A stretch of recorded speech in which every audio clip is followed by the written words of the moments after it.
Okay, family. I am Lord Eric Still, aka Big Rossi Love, and we are here on another episode of FBA All Day, the show all about justice and understanding for our people. Okay? So today, my people, as I was studying the survival scrolls, I was hit with this little gem I thought I'd drop on you guys today. I want to talk to you today about comfort. Okay? Comfort. COMFORT, comfort. Comfort is the killer of progress. Okay? Comfort is the progress killer. And I'll elaborate. Comfort, it's a feeling of ease or a state of being free from pain or suffering. Okay?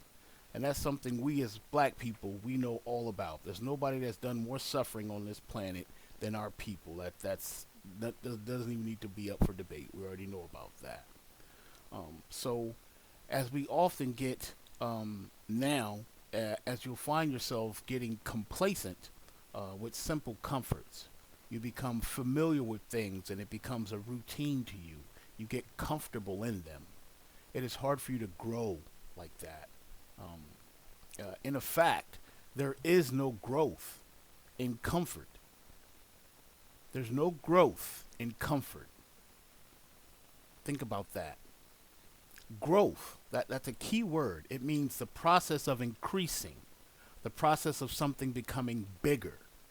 Okay, that's growth. I'll see if I can break this down for you guys in a simpler term, okay? Because I have a lot of children who follow me. I want to make sure I'm making these things as rudimentary as I can, okay? Growth is the process of increasing or the process of something becoming bigger. That's growth. I want you to think of your body as a tree.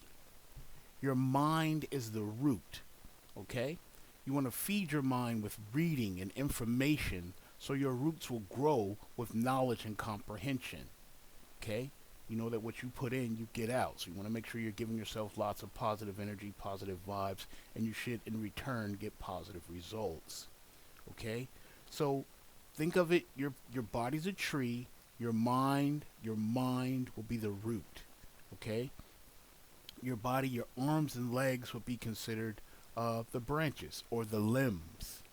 Your body's already when you're in medical terms, your body's referred to as limbs already. But when you think of limbs, you ever heard of somebody saying, you're going out on a limb. You're going out on a limb. That means you're extending yourself into a dangerous or uncompromising position, like standing on a thin branch. You're putting yourself. You're really extending yourself. You're putting yourself in harm's way, if you will. But if you're a healthy tree, like a healthy tree, it bears fruit. In our terms, if you're a tree, your healthy tree would bear children. Okay. Okay, so but like I said, I'll never say all or any. Like so if you're a tree and a healthy tree bears fruit, not all trees bear fruit. Just like not all people have children. Now all trees don't bear fruit, and that's sometimes by choice. People won't have children by choice or divine interventions. That tree was never designed to make fruits in the first place. Okay, it could be just a pine tree, in which case it would be a pine as opposed to a pine cone as opposed to a tree, but it still is bearing fruit. Okay. So sometimes not bearing fruit or not having children is by choice or by divine intervention, in which case it's not my place to determine which. It's not my place. But to stay on point, it's extremely hard to make progress when you're comfortable. When you're feeling comfortable and complacent, which means smug or non-critical satisfaction with oneself or achievements. When you're comfortable, achievements. Do you hear that? Achievements. Things that things that you accomplish or goals accomplished successfully. Achievements. As a healthy person, you should always strive to be achieving something.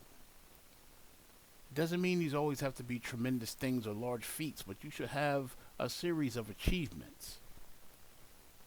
Okay? Does that make sense? You need to challenge yourself daily.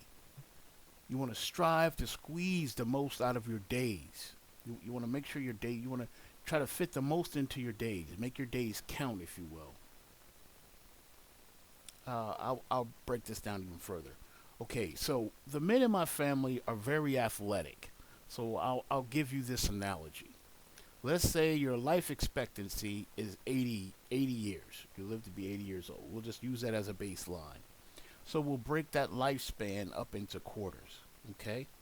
Now, in your first quarter, which is 1 to 20, you learn your basic life skills.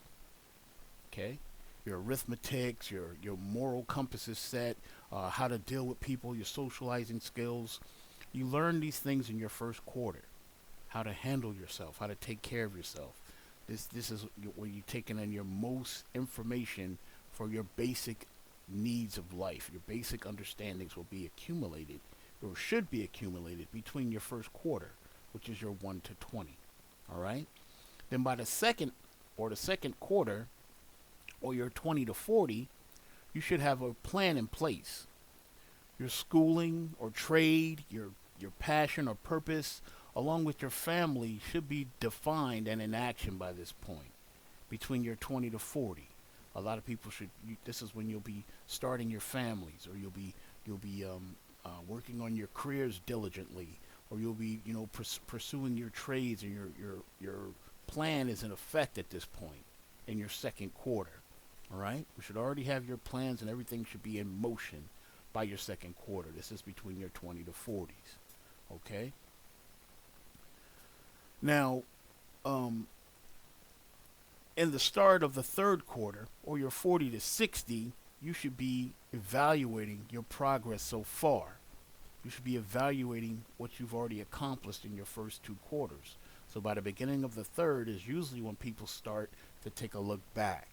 They'll start to reflect and see where they come, and make sure they're on the right track for where their end goal is. Okay, so a lot of people at this point, they'll start to realize that they have missed, or something they haven't accomplished that they wanted to accomplish and they haven't accomplished it yet. They'll start to slide into what's known as a midlife crisis. They start to feel the game clock of life ticking down just a little bit. In that third quarter, you start realizing that there's more time behind you than ahead. It's normal. Don't dwell on it. It's normal.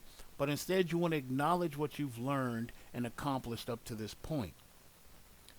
Give yourself the credit for the things you have accomplished up to this point. Okay?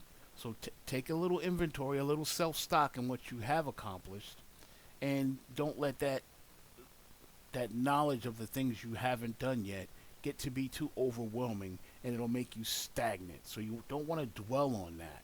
Okay? Acknowledge what you've learned and accomplished up to this point, and then remember, just making it to the halftime is an accomplishment. So that alone is an accomplishment, right? Just making it this far is an accomplishment. Okay?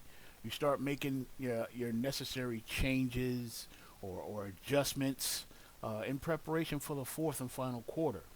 And that quarter, the fourth and final quarter of your life, it is inevitable. It's unavoidable. There's nothing you can do to stop it. Everybody has it. Okay? That time of life is unavoidable, so it's better to plan ahead. You plan ahead, you make the necessary changes and adjustments so that it's not such a rough time for you and your family. Okay?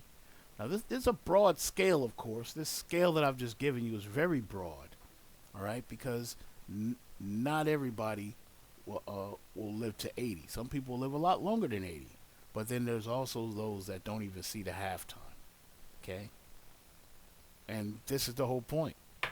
Can we afford to be comfortable? Just a little gem I want you guys to think about. Today's little gem is going to be called comfort. Comfort is the killer of progress. All right? It's your brother, Lord Eric Still, Big Rossi Love. Just wanted to give you guys that gem and thoughts that we had for today. And we'll see you again. Like, share, comment, and subscribe.